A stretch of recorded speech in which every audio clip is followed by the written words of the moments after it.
tangan kiri itu bawaan lahir atau Enggak, kecelakaan. apa, naik motor atau apa? Kena mesin dulu di pabrik. Oh, kecelakaan kerja. Iya, Kecelakaan kecelakaan kerja. Jadi sisa Jempol. sisa jempol.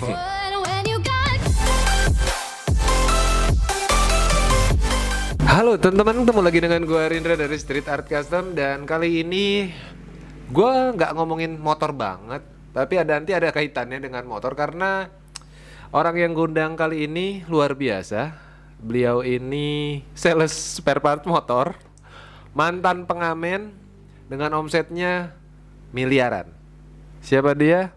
Tepuk tangan dong buat Tony. Apa kabar? Baik.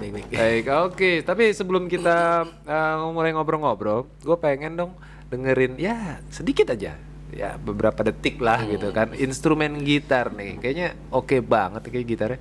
Ayo, coba dong.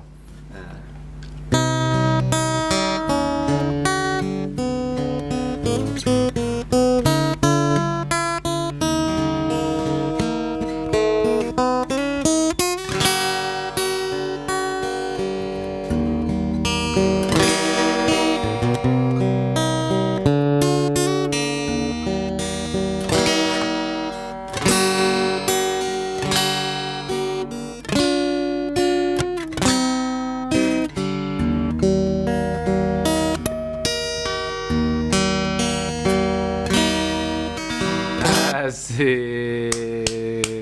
Thank you Mas Tony. Ini gitarnya bikinan sendiri katanya. Iya, bikinan sendiri. Bikinan sendiri. Iya, Apa mereknya nih? RMG. RMG. Iya. Nanti kita akan bahas ini gitar bikinan beliau ini nih. Tony, gue panggilnya apa nih? Tony. Tony aja. Mahardika, ya kan? Panggilannya Tony. Tony. Mas Ton, gue pengen nanya sebenarnya. Emang lu pengamen? Ya dulu.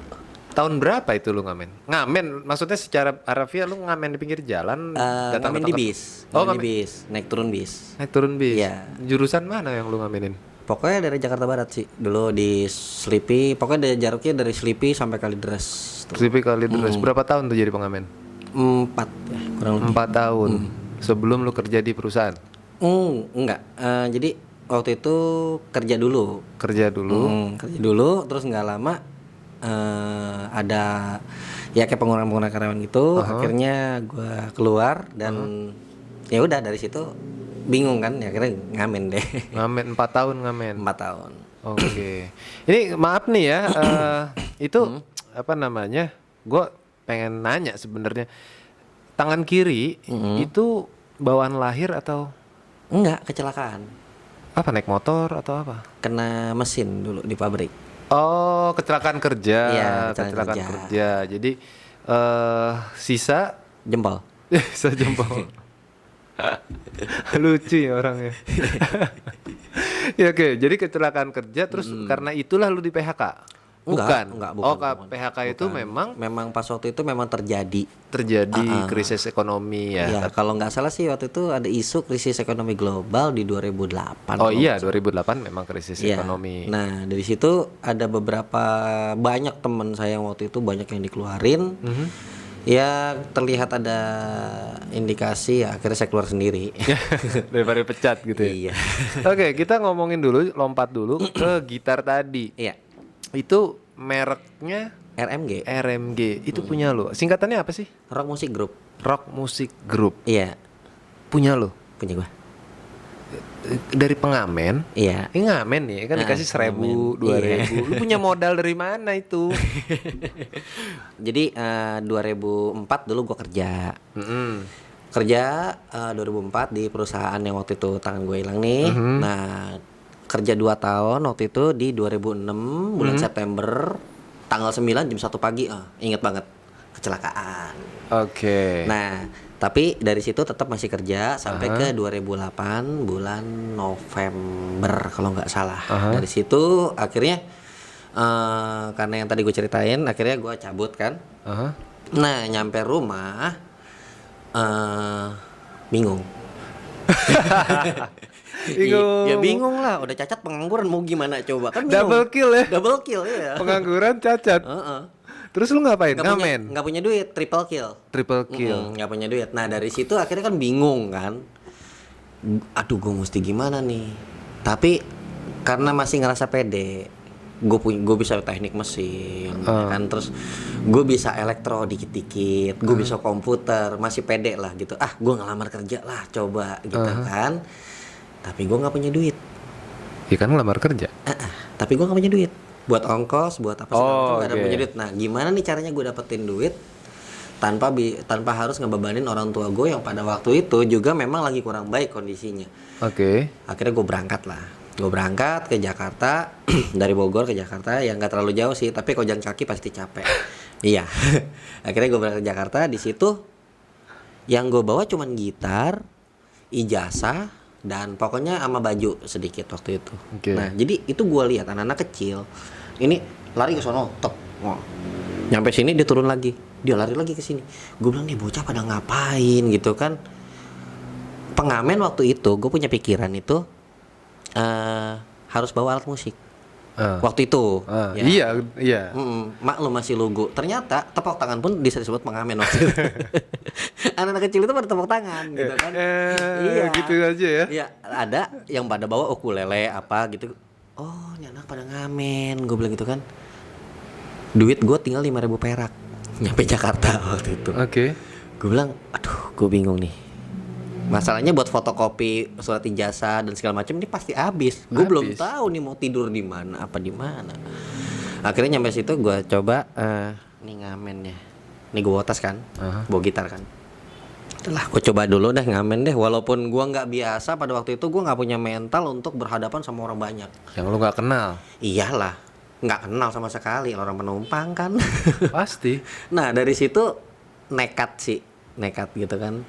Ya udahlah, gue coba aja ngamen. Maksudnya biar waktu itu cuma berpikir biar dapat buat besok deh gitu. Oke. Biar dapat buat besok. Tidur untuk sementara di mana aja dulu lah, mau di pinggir jalan lah, biarin aja dulu lah. Yang penting ada WC umum tuh gue lihat ada nih gitu kan. Jadi ntar gue mandi di situ. Itu pikiran udah seperti itu. Udah mindsetnya udah seperti mental siap jadi gembel pada waktu itu. Oke. Iya. Akhirnya gue taruh tas gue di warung. Bu, saya nitip tasnya bu ya. Emang mau kemana dek katanya? Saya mau ngamen. Oh mau ngamen. Terus kamu ngamen pakai apaan? Pakai gitar bu. Terus ngambil duitnya pakai apa? Nadangin tangan gini. Emang maksudnya apa ya? Gitu kan? Nggak taunya dikasih sama ibu-ibu itu kantong plastik permen. Oh iya. Oh itu teknik ngamen aja ada tekniknya. Iya berarti ya. Soalnya kan katanya kamu topi nggak ada katanya. Kantong plastik permen nggak ada. Kamu mau minta duitnya pakai apa? Nendangin tangan begini. Ya jangan deh katanya. Oh gitu ya bu ya. Oh ada etikanya tuh ternyata gue pikir gitu kan. Dikasih lah gue kantong plastik permen waktu itu mereknya M.TOS ya gitu. Kantong plastik permen itu. Akhirnya gue coba tuh cara tuh bocah tuh main dari sini turun di sini, main dari sini turun di sini. Ternyata kurang asik gitu kan. Maksudnya kurang oke gitu. Ya walaupun pas lagi naik bis udah langsung dengkulin, langsung gemeter. Ya orang kan pada ngeliatin langsung, ini ngapain ini orang gitu kan. Datang bawa gitar nggak ada A B C D E F G karena nggak punya pengalaman sama sekali buat ngamen, langsung nyanyi jeger gitu kan. Selesai itu ngomong terima kasih, udah langsung minta duit, orang langsung pada ngomong. Tapi ternyata ya berjalan dengan waktu ya belajarlah conversation di bis seperti apa. Oh jadi harus ada intronya dulu, terus nanti outronya lu harus mikirin juga. Ada teknik dan etikanya ya jadi pengamen ya. Iya. Luar biasa. Akhirnya pas anak-anak pengamen lama nih ngeliatin cara gua ngamen, langsung gua dipanggil. Gua pikir kan mau dipalak ya. Nggak tanya. Lu salah cara ngamen begitu. Loh, emang gimana bang? Gue bilang gitu. Depan, lu kasih, misalkan lu perkenalan diri apa nih kayak gua nih katanya. Ya selamat siang atau selamat sore atau selamat malam gitu. Para penumpang sekalian, izinkan kami mencari rezeki di sini. Nah seperti itu. Oh begitu ya bang ya. Iya, jadi orang-orang udah tahu bahwa lu pengamen. Lu datang begitu, truk, lu langsung nyanyi. Selesai itu lu langsung ngomong terima kasih. Iya orang kelabakan lah ngambil duit ya katanya. Tadi dia mau ngasih sama lu jadi kagak jadi. Karena kenapa? Mereka nggak siap. Oh gitu. Oh gitu, gue juga baru denger nih. Oke. Sampai segitu. Oke. Kan? Nah, akhirnya berjalan dengan waktu gue berjalan, tapi back ke hari pertama ya. Ini salah satu keajaiban menurut gue. Oh ya? Di hari pertama itu. Kan tahu kan tadi duit gue tinggal goceng kan? Iya. Nah, dari situ akhirnya dari jam 9 siang, 9 pagi tuh. Terus gue ngamen tuh kan, dari situ berjalan terus akhirnya gue coba trek yang agak jauh gitu sampai ke Grogol, balik lagi ke Kalideres, balik lagi ke Cengkareng, balik lagi ke Grogol lagi terus gitu kan, muter sampai beberapa kali putaran gitu kan, sampai gue liatin anak-anak ini pada turun biasa di mana, naiknya di mana. Jadi kayak pos-pos pengamen gitu kan, yang ya kayak terminal bayangan pengamen lah gitu. Nah dari situ sambil gue belajar, pada satu hari itu gue dapat uang itu dari jam 9 pagi sampai jam 7 atau jam 8 malam itu sebesar 150.000. Itu udah gede buat berasaan pada waktu itu. Iya, karena gue pikir wah, gue ada harapan besok gue masih bisa ngelamar kerja nih. Tapi pikir-pikir kayaknya gue butuh tempat tinggal dulu deh, gitu kan. Nah, dari situ gue ke tempat ibu tadi yang gue naruh tas. Bu, iya, udah ngamen ya? Udah bu, alhamdulillah lumayan. Terus kamu mau kemana? Mau pulang? Ini dia bu, kontrakan belah mana ya bu ya? Gue bilang gitu kan. Ada tuh di belakang, coba cari gitu katanya. Nah di belakang Cengkareng tuh.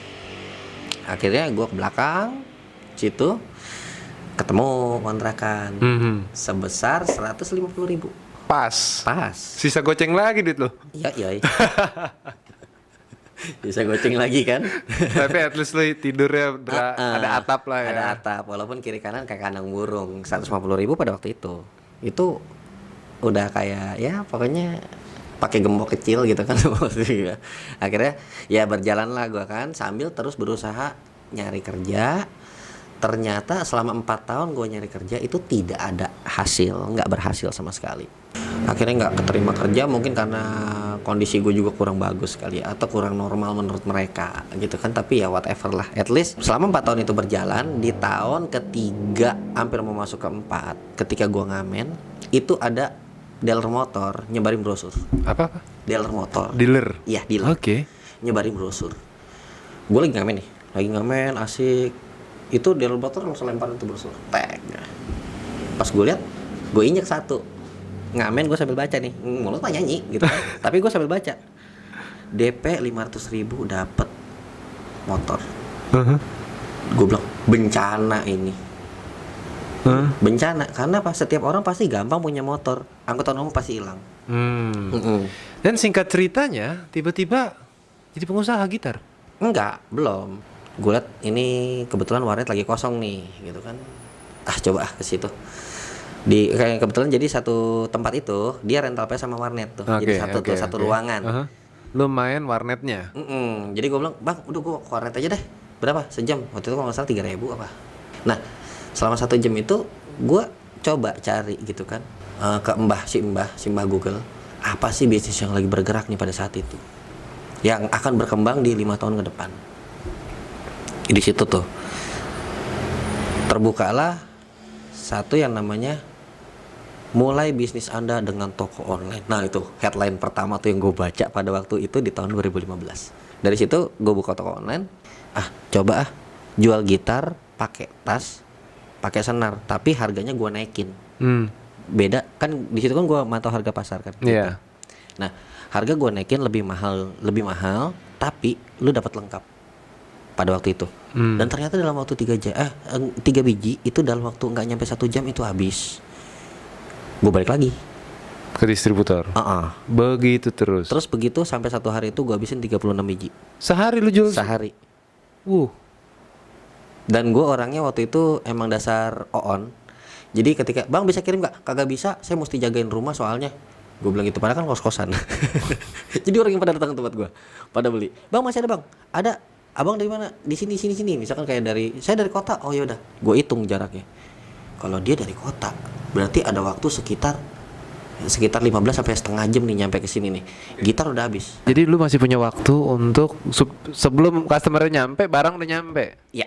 Mirip-mirip dropshipper sebenarnya. Sebenarnya, cuman kan waktu itu konsep seperti itu kagak Belum, ada. belum. Reseller, dropshipper itu nggak terlalu Ya, orang lu familiar lah. masih ya ngambil barang dari orang. Kalau kita ke Glodok, ntar ya gue ambil di gudang dulu. Nah, padahal mah gudangnya di situ sih toko orang. Toko orang. Itu berapa tahun lu begitu? Enggak, itu cuma 3 minggu. Waktu itu gue langsung bikin toko. Oke. Karena Jadi lu berani nyetok? iya. Iyalah udah untung. Iya, karena pada waktu itu kan habisnya 36. Gue udah siapin nih. Besok gue mesti belanja sekian. Gue mesti belanja sekian. Trek, ya namanya dagang kan ada ramai ada sepi. Tapi ternyata pada waktu itu interestnya itu bagus. Sampai gue stok itu sampai kamar gue itu penuh gitar, gue kagak bisa tidur. Makanya gue butuh toko. Lu pernah terfikir nggak bahwa lu sebenarnya menjual cacat lo? Apa kreasi lu sebenarnya? Basic Ini karena gue berdasarkan data, bukan Iya. data ya. Gue berdasarkan artikel-artikel kan gue ngeriset iya. tentang lu ini sebelum gue ngobrol. Karena ya hampir 80% semua gitu. Pemuda mempunyai cacat fisik ini meraup untung miliaran, ratusan juta dengan modal 700.000. Mantan pengamen cacat ini iya. selalu ada bahasa-bahasa itu. Dan itu sih sebenarnya gue nggak pernah nunjukin sih. Maksudnya gue nggak pernah minta gitu kan untuk Oke. dibikin headline seperti itu. Terus gue nggak pernah menjual apa kekurangan gue. Gue justru selalu bukan menjual sih, tapi gue selalu menunjukkan bahwa gue ini sebenarnya seorang inovator. Gue gituin. Oh iya pasti, gue Iya. ngelihat lu dengan cara lu bertutur story tadi, dengan lu perkembangan lu ini lu ngelihat brosur 500 DP 500.000 aja lu bisa melihat future, nggak semua orang bisa lihat. Iya. Nggak semua orang bisa lihat. Dan Walaupun gaptek ya. ya walaupun gaptek, iya. tapi kan lu belajar sekarang. Iya. Ya kan? Dan kadang-kadang gue juga gaptek kali, bro. Balik tim gue aja yang hebat. Iya sih. Ya, Kadang-kadang. kita cuma terima report Betul, sebagai owner kan. Sebenarnya itu yang namanya gua cacat itu sebenarnya mah apa sih? Apes kan guanya, Iya. ya kan? Tapi buat gua gimana sih gua bisa manfaatin orang yang dilihat ini sebagai kelemahan nih? Gimana gua bisa manfaatin ini sebagai kelebihan bukan tanpa gua harus menjual kelemahan gua? Oke. Nah, ya gua main gitar lah dengan satu jari yang dimana nggak semua orang bisa, Nggak bisa, gue juga nggak bisa. ya kan? Berarti ya di situ kan butuh kerja keras. Nah, di situ perjuangan. Dan kenapa bisa sih dari 700.000 bisa sampai sekarang? Manusia itu sih yang ini biasa gue kalau jadi motivator di berbagai seminar dan ini gue selalu ngomong seperti ini. Setiap manusia itu punya waktu sama. Mau dia orang miskin, mau dia orang kaya, mau dia orang Amerika, mau dia orang Amerini, ame Susi, sama siapa aja gitu ya. Itu punya waktu sama 24 jam sehari, tidak lebih, Satu detik tidak pun. kurang. Ya kan? Setuju gue. Yang membedakan itu orang yang bisa memanfaatkan waktunya dengan baik. Betul. Oke. Ya kan? Nah, kebetulan gue salah satu orang yang di sini. Ketika pasaran yang sekarang terjadi nih, pasaran gitar lokal itu ancur-ancuran sekarang. Kenapa gue berpikir untuk gue harus punya merek sendiri? Karena ketika gue punya merek sendiri, gue pasti punya pangsa pasar sendiri. Dan lu yang bisa mengontrol pasarnya Ya, sebenarnya. dan nggak akan terganggu sama gitar-gitar seperti ini. Iya, karena lu yang produksi. Iya. Nah, bagaimana caranya untuk gue mengembangkan itu dan apa sih yang akan gue lakukan di kedepan hari? Gue akan selalu bikin inovasi-inovasi terbaru yang mungkin pada waktu nanti itu pertama di Indonesia, satu-satunya di Indonesia. Yang mungkin akan seperti yang dulu ketika gue pertama kali jualan gitar, gue orang yang pertama yang bikin konsep jual gitar, bonus tas, bonus pick, bonus senar. Itu pertama kali gue yang bikin dan itu bisa dibuktikan secara digital. Iya, Iya. jejak digital kan nggak Jejak hilang. digital itu kan gak hilang kan. Dan arsipnya pun udah ada, gue yakin. Itu lu yang gila. Lu prediksi itu apa lu emang udahlah suka-suka lu aja atau emang lu ada database untuk launching itu di tanggal segitu? Atau emang udah kebelet aja? Mungkin karena bisa disebut itu intuisi ya. Intuisi. Intuisi ya. Apa intuisi lu pada saat itu? Gue cuma pengen nunjukin bahwa bisa. Dan bisa nggak? Alhamdulillah. Oh, gue tahu. Kenapa bisa? Orang work from home gak ada kegiatan main gitar ya. Salah satunya. Ngobrol-ngobrolnya terpaksa gue udahin dulu karena masih banyak banget sebenarnya yang pengen gue gali dari perjalanan hidup kawan gue ini, Mr. Tony, Tony Stark gitu kan. Tapi kalau kita buka sekarang nanti nggak seru gitu. Ya udah ya sekarang aja semoga bisa menjadi motivasi buat kalian dan menjadi inspirasi buat kalian semua dalam menjalani hidup tadi. Iya. Karena kita semua kalau kata Bro Tony ini cuman punya 24 jam, gak lebih gak kurang. Nggak lebih nggak kurang. Oke, terima kasih atas waktu kalian udah nonton ini. Kalian membuang waktu kalian untuk menonton kita. Semoga mendapat manfaatnya. Amin. Amin. Oke, dukung terus modifikasi di Indonesia. Jangan pernah buang sampah sembarangan. Jauhi narkoba serta pornografi. Yes. Dan jangan pernah duduk di toilet congkok. Gue Rindra Perkasa dan kawan gue. Tony Mahardika. Bye-bye. Bye bye.